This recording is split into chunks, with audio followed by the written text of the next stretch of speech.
औज़ुबिल्लाहिमिनश्शैतानिर्रजीम बिस्मिल्लाहिर्रहमानिर्रहीम। अस्सलाम वालेकुम व्यूअर्स, उम्मीद करती हूँ आप सब खैरियत से होंगे। अल्लाह के हुक्म से मैं भी बिल्कुल ठीक ठाक हूँ। आज हम बनाने लगे हैं पोटैटो चीज़ बॉल, जो कि बहुत ही ज़बरदस्त बनेंगे और बहुत ही आसान चीज़ों से मैं इसको बनाऊँगी। तो रेसिपी अपने एंड तक देखनी है, तो चलिए अपनी रेसिपी स्टार्ट करते हैं। 3 से 4 अदद आलू लिए थे। आलू को मैंने इस तरह शेप्स में कटिंग करके और बॉयल कर लिया। बहुत अच्छी तरह से आपने आलू बॉयल करना और अब आपने इसको ठंडा कर लेना है। जी, आलू ठंडा करने के बाद मैंने अच्छी तरह से मैश कर लिए। मैश करने के बाद अब हम इसमें कुछ चीज़ें डालते हैं। मैंने लिया थोड़ी-सी लाल मिर्च लिया और थोड़ी-सी हरी मिर्च ली है। ये दोनों चीज़ें डालने के बाद अब हम इसमें स्पाइसेस डालेंगे। मैंने ज़ीरा लिया था, कूट लिया उसको, नमक लिया है, लाल मिर्च पाउडर लिया और थोड़ा-सा काली मिर्च लिया है। जो मसाले हैं वो आपने अपने टेस्ट के बराबर इस्तेमाल करने हैं, कम ज़्यादा आप कर सकते हैं। अच्छी तरह से आपने दोबारा मसाले इसको आलू में मिक्स करने हैं कि अच्छी तरह से ये मसाले हल हो जाएँ। अब मैं इसमें सबसे अहम चीज़ डाल दूँगी। 1 कप चीज़ ली थी मैंने, मोज़रेला चीज़ इस्तेमाल किया, 1 कप भर के आपने इसमें डालनी है और अच्छी तरह से अब आपने इसको मिक्स करना है। ध्यान रखें कि आपके आलू ठंडे होने चाहिए, वरना जो मोज़रेला चीज़ है वो अच्छी तरह से मेल्ट हो जाएगी, तो बिल्कुल भी पता नहीं चलेगी, ठीक है?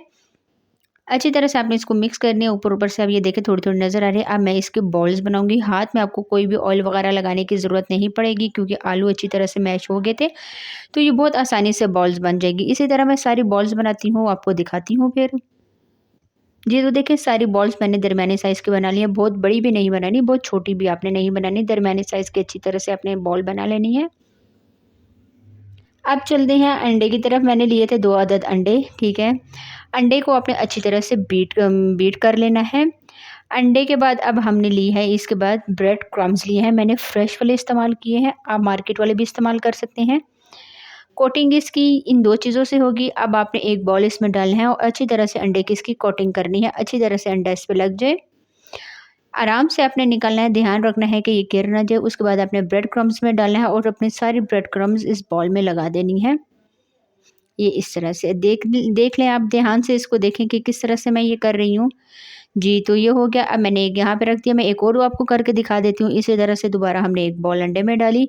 ये इसकी मेन कोटिंग है, ठीक है। कॉर्नफ्लावर वगैरह मैंने इसमें बिल्कुल भी शामिल नहीं किया था, इससे इसकी कोटिंग अच्छी हो जाएगी। बेंडिंग भी इसकी बहुत ज़्यादा अच्छी होती है और ये से टूटेंगे भी नहीं। इस तरह मैं सारे तैयार कर लेती हूँ।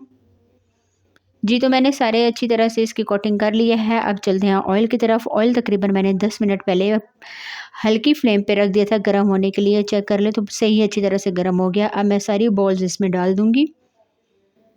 आराम-आराम से आपने डालनी है, ध्यान रखना है आपने। चूल्हे की फ्लेम आपने बिल्कुल लो रखनी है, बहुत तेज़ नहीं रखनी, तेज़ रखने से ये जल भी जाएँगे। अब आपने एक मेन चीज़ मैं आपको बता दूँ, इसमें आपने चम्मच बिल्कुल भी नहीं चलाना, जब तक ये नीचे से ब्राउन नहीं हो जाए। जी, तो मैं आपको दिखा देती हूँ। ये देखें थोड़े-थोड़े तकरीबन 4 से 5 मिनट गुज़रने के बाद मैंने इसको इस तरह से, आपका जो पैन है आपने इसको थोड़ा बहुत हिलाना है। हिलाने के बाद अब मैं इसका एक फ़ोर्क लूँगी या कोई भी आप चम्मच ले लें, उसकी मदद से आप आहिस्ता-आहिस्ता करेंगे तो ये आराम-आराम से होते जाएँगे। ये देखिए मैं आपको सारे करके दिखा देती हूँ, सारे एक साथ ही ब्राउन हुए हैं। बहुत ही खूबसूरत कलर आ गया था और बहुत ही ज़बरदस्त लग रही थी। थोड़ी-थोड़ी चीज़ जब निकल रही थी तो बहुत ही अच्छे लग रहे थे। आराम-आराम से आपने ये करने हैं, ये देख लें इस तरह से। जी, तो ये सारे हो गए। अब मुझे 3 से 4 मिनट फिर वेट करना है, अच्छी तरह से ये ब्राउन हो जाएँगे। फिर हम इसको निकालेंगे, एक प्लेट में शिफ्ट करेंगे। जी, तो ये सारे अच्छी तरह से हो गया। मैं इसको एक प्लेट में शिफ्ट कर देती हूँ। जी, तो ये देखिए अच्छी तरह से सारे बॉल्स, मेरे पोटैटो बॉल्स अच्छी तरह से तैयार हो गए थे। मैंने ये सारे निकाल के एक प्लेट में रख दिए हैं। बहुत ही ज़बरदस्त लग रहे थे, चीज़ इसमें से थोड़ी-थोड़ी निकल रही थी। अब हम इसको सर्व करते हैं। जी, तो ज़बरदस्त ये लग रहे थे, बहुत ही ज़बरदस्त ये रो ब्राउन हुए थे और बहुत ही प्यारे-प्यारे लग रहे थे। मैंने साथ में केचअप और मीठी चटनी के साथ इसको सर्व किया है। तो मीठी चटनी आप मेरी रेसिपी में जाके मेरे चैनल पे देख सकते हैं। मैंने बहुत ही आसान तरीके से बनाना बताई है। तो आप जाके वहाँ पे विज़िट कर सकते हैं मेरे चैनल पे। जी, तो मैं एक आपको तोड़ के दिखाती हूँ कि अंदर से किस तरह हो जाए। बिल्कुल अंदर से भी अच्छी तरह से फ्राई हो गए थे और ये देखिए हल्की-हल्की चीज़ निकलती हुई नज़र आ रही थी।